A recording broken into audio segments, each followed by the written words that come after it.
welcome one and all. Old World Battle Reports back on the menu.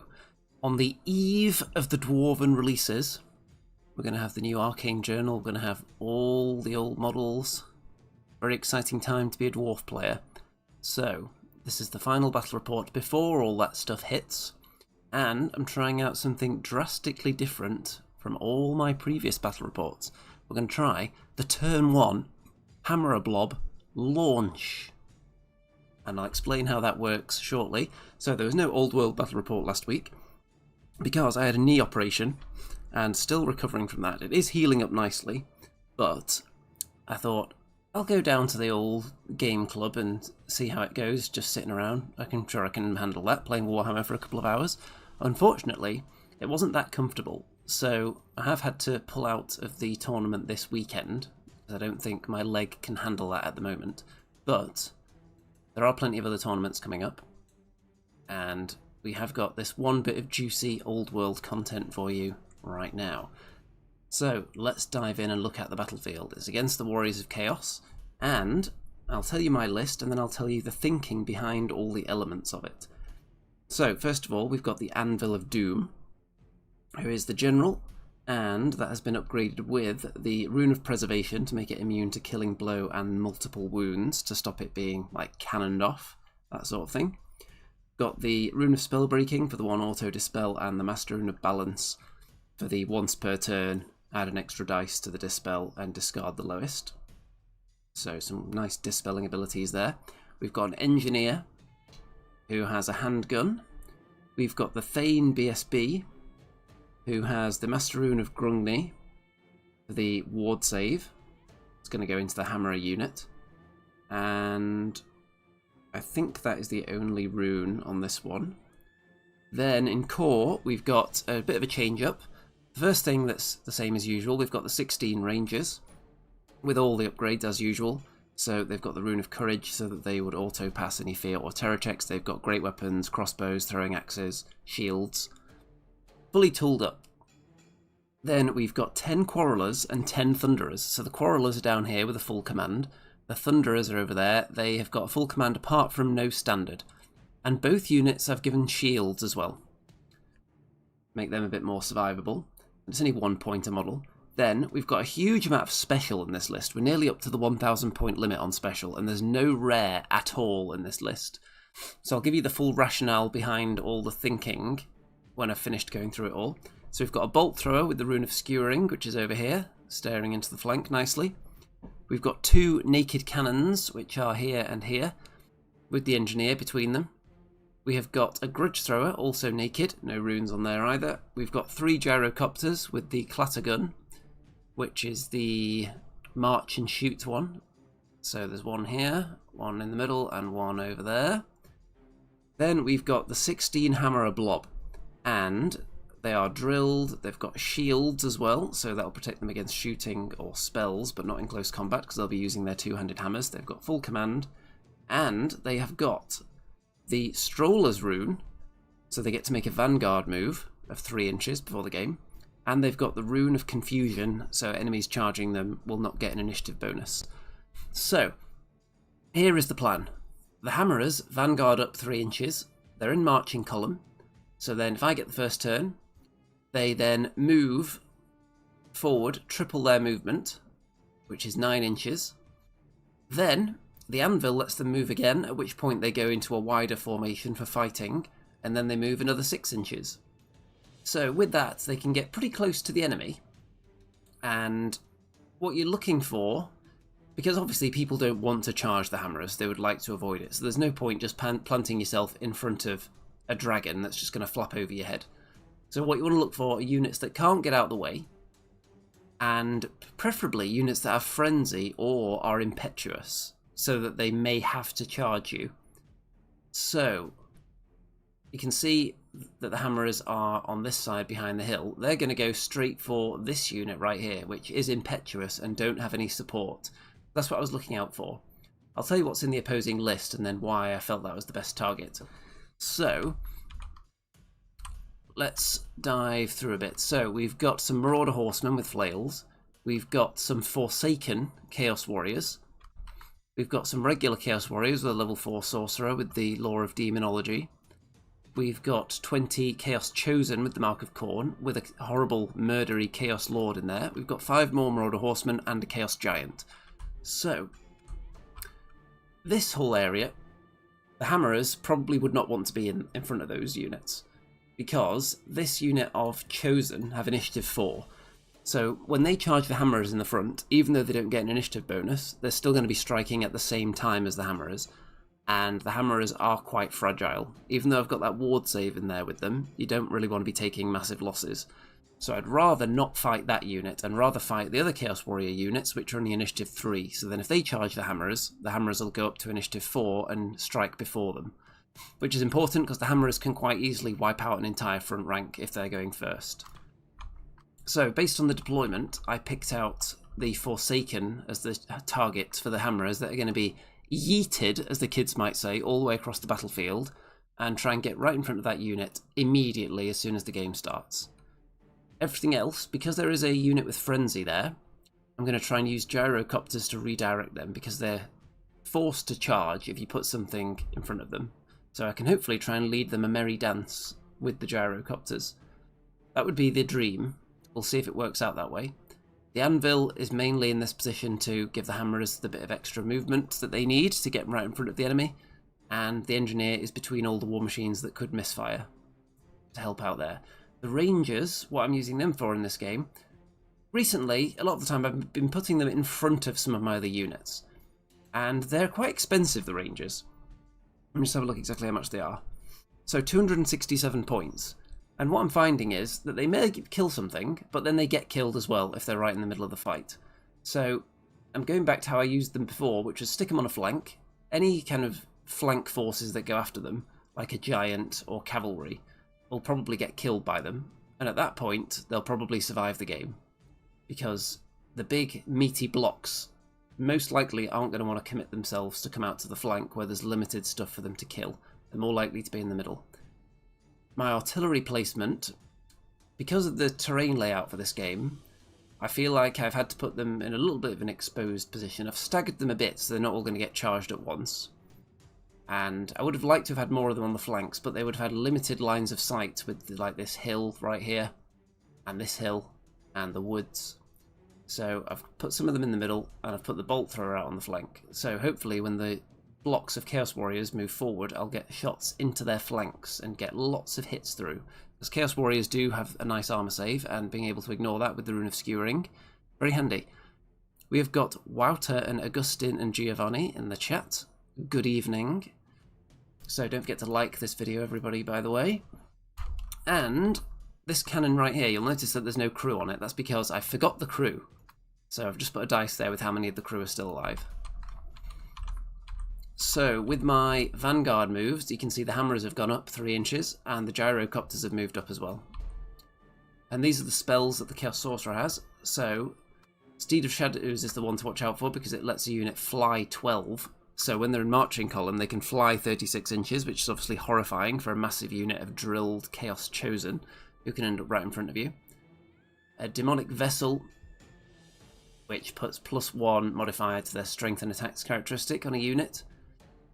And one of these, I think, reduces leadership, and one of them is a magic missile. So, Chaos get to go first, after winning the roll, and the Chaos Giant is heading towards the Rangers, which I think is probably a bad idea, because they will make mincemeat of him. But if you want to deal with them at all, I suppose you've got to send something over there. The Forsaken have moved up pretty rapidly opposite my Hammerers, which is fine by me because I'm going to get right in front of them. Because if you're too far away from them, it's possible that they'll fail their charge that they're forced to make. And you really want to get charged with this Hammerer unit. They've got the BSB in there, obviously. These Marauder Horsemen have moved up next to the Gyrocopter. I stayed just out of charge range, I think, of pretty much everything at the start. And these Marauder Horsemen are moving up into the middle. They're kind of blocking somewhat the lines of fire through to the Chaos Warriors, so I may have to shoot down the cavalry. You can see that Demonic Steed has been cast onto the Chaos Chosen, and they have been yeeted, as the kids say, all the way up there in front of my war machines, so I've got one turn to do something about that. And I will have a choice to make. Do I use the gyrocopter to hold up the Forsaken and turn the hammerers around this way to threaten the Chosen? Or do I just ignore them, let them slowly rampage through my war machines and try and kill everything else? So let me know what you do in that situation. And then you'll see what my decision is in a minute. So that's where they end up. So obviously I have got a choice of putting hammerers right in front of them or ignoring them and letting them kill everything. You can see over here, the wizard, the level 4, uses the magic missile and takes out one of the gyrocopters, which is very sad. And it seems to be their usual fate. It's often a fireball that takes them out in one hit. And that's the turn. No combat yet, and we're into my turn. So, I decide that the hammerers, because the enemy are so close now, we can do this kind of nonsense. So they make their move, and they're drilled, so they go 5 wider. Then the anvil lets them move again with the conveyance spell, at which point they go 5 wider again, and get to about 2 or 3 inches away from the Forsaken, who are impetuous, so they might have to charge me. And in which case they would almost certainly be massacred immediately. You can see that all these Marauder Horsemen have been killed by the Thunderers and the Gyrocopter, which is nice, getting them killed off. I send this Gyrocopter into the flank of the Chaos Chosen, and I don't know if this was the right move, but this was my thinking behind it. So, not many of them are going to be in contact with the Gyrocopter. So it's possible that it might live. If it does live, and then it falls back in good order, for example, or flees, they would be pursuing into the hammerers. And I wouldn't be too displeased with that, because it would keep all my war machines alive and intact, including the anvil. And the hammerers are probably going to get hit in the front by the Forsaken, so the hammerers are going to get 1,000,000 attacks and murder the Forsaken anyway. And then they may take some damage from this unit, which may end up being in their flank, possibly. So not many of them maybe would end up touching, depends on the exact angles involved. So that's the plan. So it might draw them away from my fragile stuff into the hammerers, who aren't... They're probably not going to lose the combat, even if they get hit in the flank by the Chosen, because they're going to make total mincemeat of the Forsaken, assuming they fail the impetuosity test. The Marauder Horsemen over here get whittled down to 3, and they fall back in good order as a result of that, failing their leadership, and they pass through the warrior block. And that's from all my shooting down here. This cannon misfires and can't fire next turn, so it's facing the wrong way to show that. Into combat, and the Gyrocopter gets killed. So what happens is the Chosen overrun, because their enemy's been wiped out, they overrun in a straight line forwards, they make contact with the cannon, and then our understanding is that they then swing round to close. Even though they're fighting a skirmisher, they swing round and then touch the anvil. Is that correct? So because it's a skirmisher unit, when they touch the cannon, do they continue closing on it? That was our understanding. So they're in combat with both units now, which isn't necessarily a bad thing for me, because they're very unlikely to kill both of them. And the Chaos Giant has been whittled down to 3 wounds with all my shooting at this point. And I think some of these Chaos Warriors were killed by the Grudge Thrower as well, or maybe the cannon. So we're slowly whittling down their forces.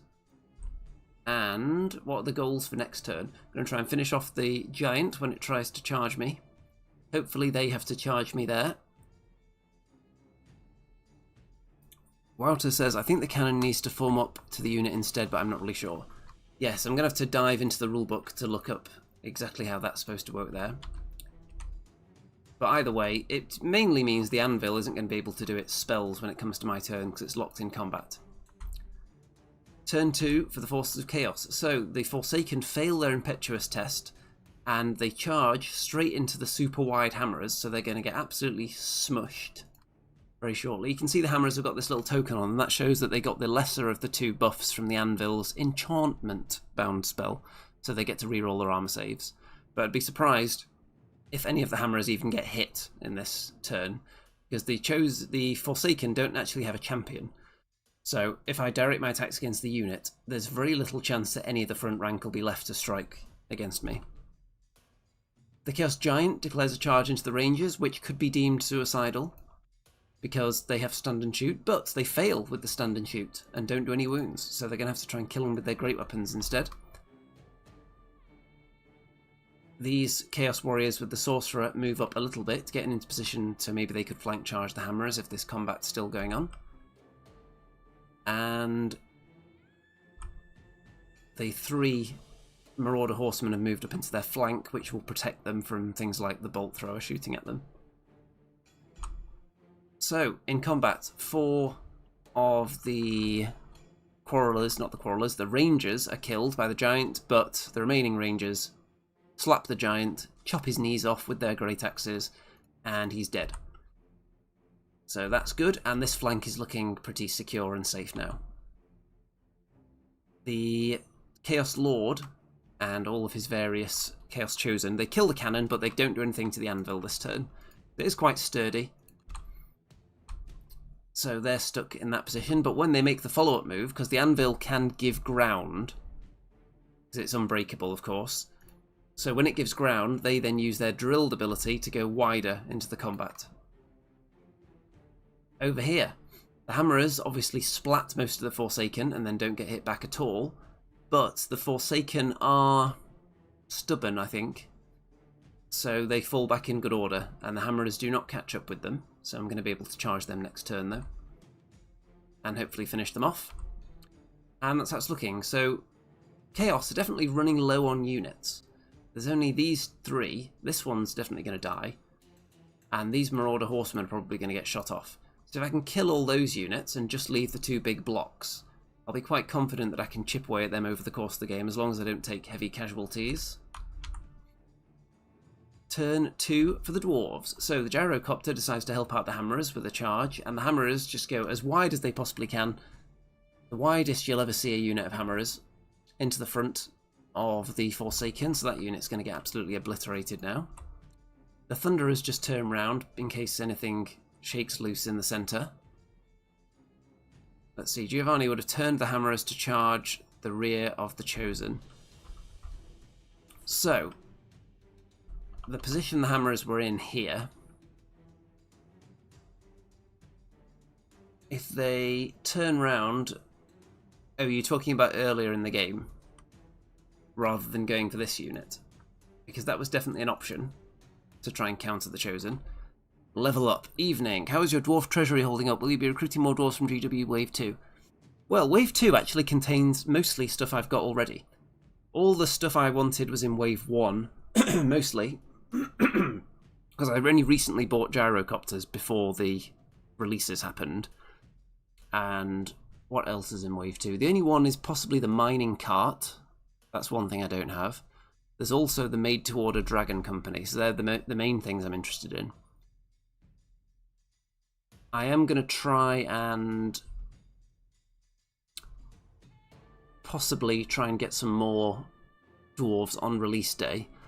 If I'm not, with my knee situation, if I can't get to Warhammer World myself, even though it's not very far, because I do live quite close to Warhammer World, but if I can't get there myself, someone has actually offered to go for me to pick up some of the stuff on release day that was sold out.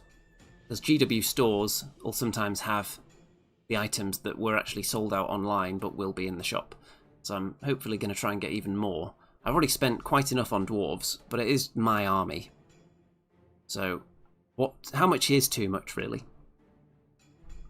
So I haven't totally bankrupted myself yet.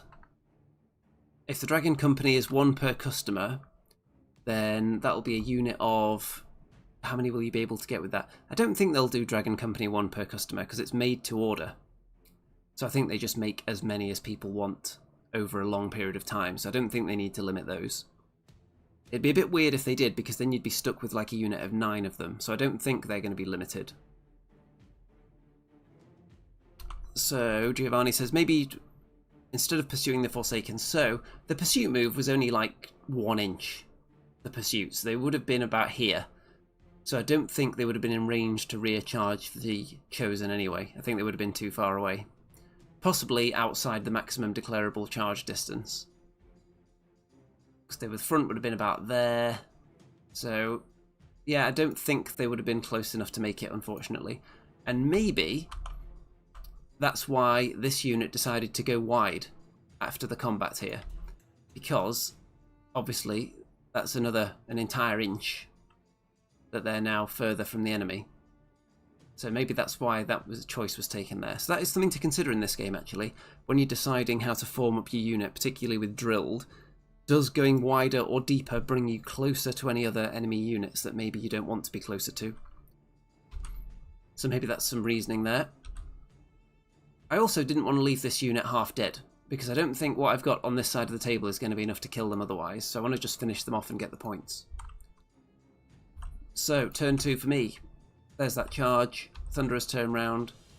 The Rangers and Quarrelers aren't going to do too much for the rest of the game now, but they do get a bit of shooting in along with the Bolt Thrower over here. The Bolt Thrower hasn't hit anything yet though. The Anvil's still in combat there. The Anvil takes a couple of wounds, so it should hold out for another turn. That would be nice. And the Hammerers and the Gyrocopter annihilate the Forsaken, and the Hammerers then reform into this ridiculously long line, staring at these Chaos Warriors, who are probably going to try and get away from them as fast as possible. Giovanni says, maybe in diagonal you could have reached them. That's definitely something to consider as well. I don't think there was enough space to do much of our diagonal with the unit, though. But that's definitely something to think about as well. In some circumstances, for example, going like this, when there's a unit there, it definitely brings you closer to it because you just go boop. And even if you don't have enough to complete the closing of the ranks there, you're still touching them. So you might end up making a disordered charge possibly, but you'd still get into them because this bit can't cause you to fail a charge, the closing of the wheeling round, closing the door. So turn 3 to Chaos, and what are they going to do here? Because they've only got 2 units left. So it's looking like a total massacre in favour of the Dwarves, but in terms of points, it's actually quite close. Because these 2 units with the heroes in them are worth slightly more than half of the army for Chaos. So it's going to be a very tight game by the end of it, if, for example, they chew through everything in this centre. So the Chaos Sorcerer fails to cast a spell and calamitous detonations himself and kills a couple of his mates, which is hilarious. And the Anvil is killed, and the Chosen choose to overrun into the Engineer. So Giovanni says closing the door is free. So my understanding, is it closing the door that's free? Or there's something to do with it can't cause you to fail the charge, but getting into a position to maximise, you do that as much as you can with the charge move. So you still have to use the closing of the door if you've got the distance left, which means that you can't then charge further along the unit to maximise. Something like that. So you would close, but you wouldn't try to maximise, if that makes sense, if you haven't got the movement to do so. I think that's right. So the Chosen had a choice here after fighting the Anvil, and because obviously they're drilled, they can choose whether to go wider and touch the Engineer, or go narrower and risk going off the table. They decide they're going to go into the Engineer. And these Chaos Warriors obviously want no part of the Hammerers. So, going on to my turn, and the Hammerers are moving in to threaten the Warriors. The Gyrocopter's getting behind them as well. And you can see I'm whittling this unit down. Shot quite a lot of them off with all my various crossbows and the Bolt Thrower and the Clatter Gun and the Cannon and the Grudge Thrower. Everything just aimed at them. The Chosen kill the Engineer and then overrun into the Grudge Thrower. So in the next Chaos turn, I'd expect to lose these 2 War Machines. With all the shooting I've got, I would hope that I can take out maybe this unit, which would win me the game, because that's a significant amount of points. Let's see. Wowzer says, did you consider moving the Grudge Thrower off to the side? Yes, but the issue is, it can only move 3 inches, and these guys are drilled, so they'll be able to go wider and add more to this side. So they've got 4 guys left on the back ranks. They could add 2 to each side. So I think they would still end up overrunning into it, even if I moved out the way. It is a consideration that I had, though. But it was only a very brief thought, because I thought, yeah, they're drilled, I'm not getting away from that. Turn 4. So these Chaos Warriors charge into the cannon, and they do make it. If they hadn't made it, that would have been very nice, because they would have been stuck about here, and maybe the Hammerers would have been in range to charge them, so that would have been cool. But they do make it, sadly. So it's a bit of a risky move, going for the charge, because if you fail it, you get killed. The other option would have been to just turn around and face the Hammerers, so you're in a slightly better position to fight them. But I think this is probably the best chance, because if the Hammerers charge you even in the front, they're going to completely wipe you out anyway, so I think this is probably the right move, but there is a risk attached to it still. The Grudge Thrower gets killed, and the Chosen overrun 2 inches, which is the smallest possible overrun, so they end up here, not even running off the table. And I really would have expected them to go off the table there. The cannon then gets killed, and the Chaos Warriors overrun 11 inches and end up beyond the Chosen and go off the table. So the one unit I wanted to still be on the table so I could shoot them rolled really high on the overrun and left the table. Whereas these guys... Wow. So I think that's correct, that when you overrun you bounce through your own unit.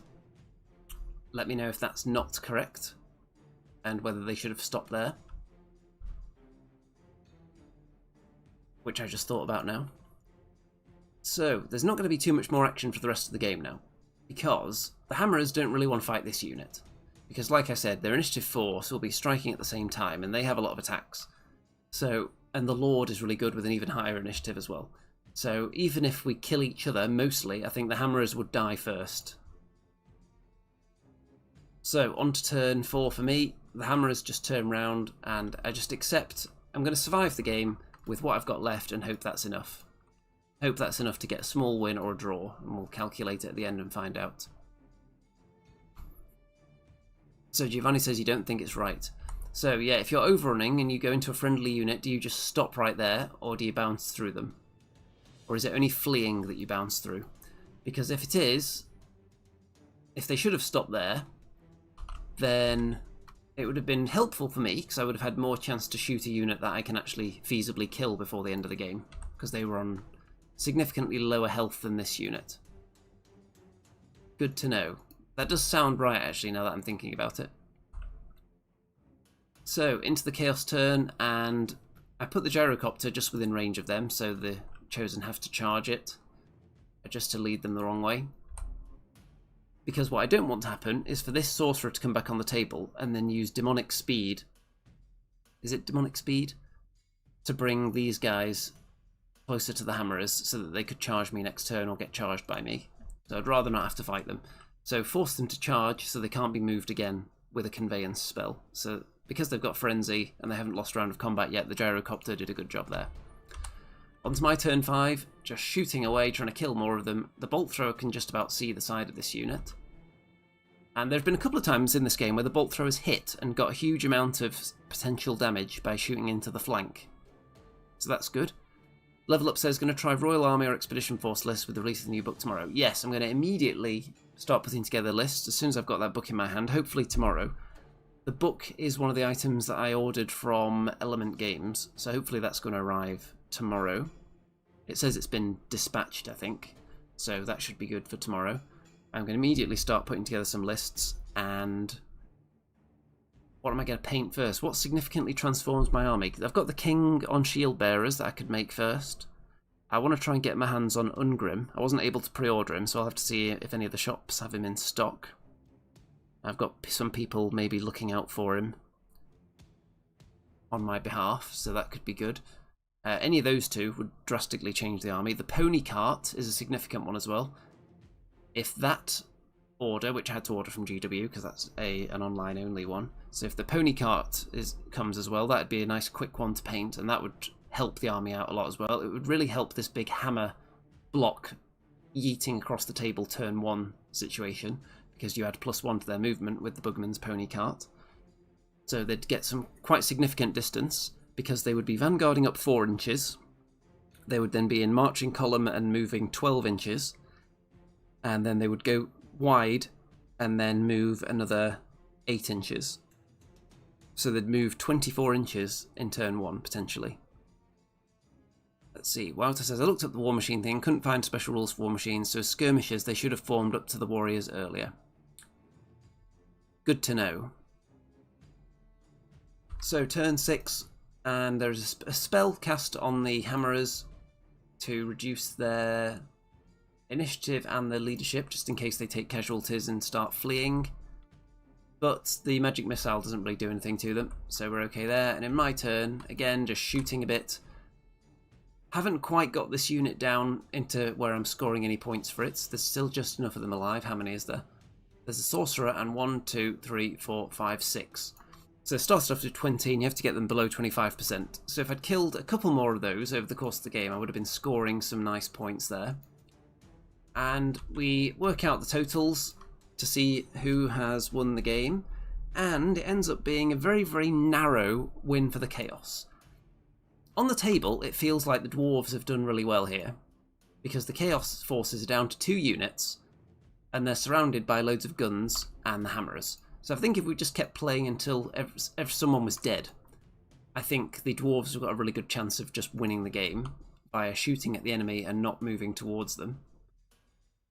But the fact that the Anvil of Doom, because it's also my general, so making the Anvil the general means that when it dies, it gives away 420 victory points, which is an obscene amount. So it's really just the Anvil that turned it into a narrow loss from what could have been a narrow win. So very, very close game, and a couple of rules things to think about. Like with these guys, maybe shouldn't have bounced off the table when they were overrunning, which meant maybe I could have shot off a couple more and scored some points for them, which would have been nice. And I'm liking this list archetype though, just sending a massive powerful hammerer unit exactly where you want it early on in the game, and if you take enough drops so that you can put them down last and then figure out what the sweet spot is that you want to hit in the opposing army, there will be times where the enemy have just got all their hard-hitting units together and there won't be a space that you really want to put the hammerers. So you've got to be careful with them, because you don't want them to just get charged by 3 units at once and just get slaughtered. So, yeah, I think it's potentially pretty tasty though. The other option is to take 2 anvils and have 2 powerful fighting units that you blast forward towards the enemy. Wouldn't that be exciting? And it is possible with the pony carts to get their movement up. Only one of the units will be able to vanguard up, but you still get good movement even without that. If you keep them drilled. So maybe a unit of hammerers with the BSB and a unit of iron breakers with the king on shield bearers. That would get expensive with those 2 units and 2 anvils, but I think that would be a very fun list to try at some point. If you get the first turn, just blasting them both forward as fast as possible across the table, lined up next to each other. And that would be a spicy time, I think, because the iron breakers can hold up to a charge with their good armor saves. And with a couple of anvils, you're very likely to have got off your armour buffs early on as well. And sticking the ward save on the hammerers and making sure that the enemy doesn't get an initiative bonus when charging the hammerers, so the hammerers are likely to strike first. So you want to match them up with something that's below initiative 4, so that when you get charged you can use your hammers first. There's also the possibility of putting Ungrim in with hammerers, which is very exciting. And I'm going to have a pore over the army lists as soon as I've got the book, hopefully tomorrow, and I'll do some kind of analysis video on it, since I'm still mostly stuck at home at the moment until this knee fully recovers. And I'm also going to do a video looking at all the previous Dwarf Army books and maybe doing some comparisons as the books evolved over time, and then comparing them to what is very likely to be quite a small, thin arcane journal that probably doesn't quite measure up to the old classic books. So next time we have an Old World Battle Report, it'll very likely be the new army lists from the Arcane Journal. I don't know which one it's going to be exactly, whether I'm going to go with the Royal or the Engineers first, but either way it's going to be exciting. And I really need to finish painting these Bretonnian men-at-arms. It's just been very hot in here, and it's not optimal painting conditions, so I need to get them cleared off the table and make space for some dwarves. So hopefully that'll happen soon. And like I said, I did have to pull out of the tournament this weekend because of my knee, but I do have other tournaments lined up. Quite a lot of them in August, actually. So nothing this weekend then, and nothing the weekend after that. But after that, it's like the next 3 or 4 weekends in a row there are tournaments. So it's alternating Old World and AOS. And then there's Kings of War in September, Clash of Kings, which is the biggest Kings of War event of the year. So that's going to be exciting. And you can look forward to a non-stop flow of wargaming goodness on this channel. So let me know what you thought of this list, of this strategy, and whether you think it's going to be even more exciting with the pony cart added in there. And by the way, I don't know if I mentioned this, the reason there aren't any Iron Drakes in the list is because I wanted everything to have long range. Everything that wasn't trying to get to the enemy fast needed to have range to support that fast unit in case the enemy decided to stay back and fight the hammerers. Then I wanted units that could actually contribute to the game. So that's why it was all cannons and grudge throwers and longer range infantry rather than the Iron Drakes, who would have to actually move to get in range if the enemy didn't come forward. So I think optimally I would have liked less cannons, and what else would I put in here instead of the cannons? Maybe either another anvil or iron breakers or another grudge thrower perhaps. Yeah, there's going to be a lot of different dwarf lists sampled when I've got all these new models heading onto the painting table very soon. So exciting times ahead. Level Up says, do GW ship on pre-order release day or before, so you get your pre-order on release day? I don't know, because it's been a while since I had anything from GW ordered to my house. Usually I just collect it from a GW store, because I find that easier. Because there are some postal services or delivery companies that are quite happy to like leave parcels with the neighbours, but then some of them, they usually either want it signed for by you, or they just don't even try with the neighbours. And in my experience, when GW sends something, they haven't left it with the neighbours, they haven't even tried to. So I usually like to collect orders from GW stores rather than having it delivered to the house. And sometimes you can get them on release day if you order them to the store. So we shall see. Okay, time to wrap this one up. Don't forget to like the video and subscribe if for some reason you haven't, and check out all the links in the description. And if you want to replenish the dwarf funds, then why not pledge your entire life savings to the Patreon or PayPal down there to keep this non-stop content torrent flowing into your Facebook and Twitter and YouTube and Discord and any other social media that you follow me on. Just non-stop wave after wave of content, value that surely can't be beaten. And what were you going to spend that money on anyway? Like paying a mortgage or buying a car or food?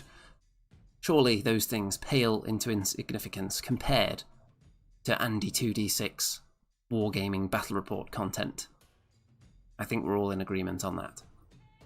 Okay, time to wrap this one up, and thanks for watching everybody. All that remains to be said is good night out there, whatever you are.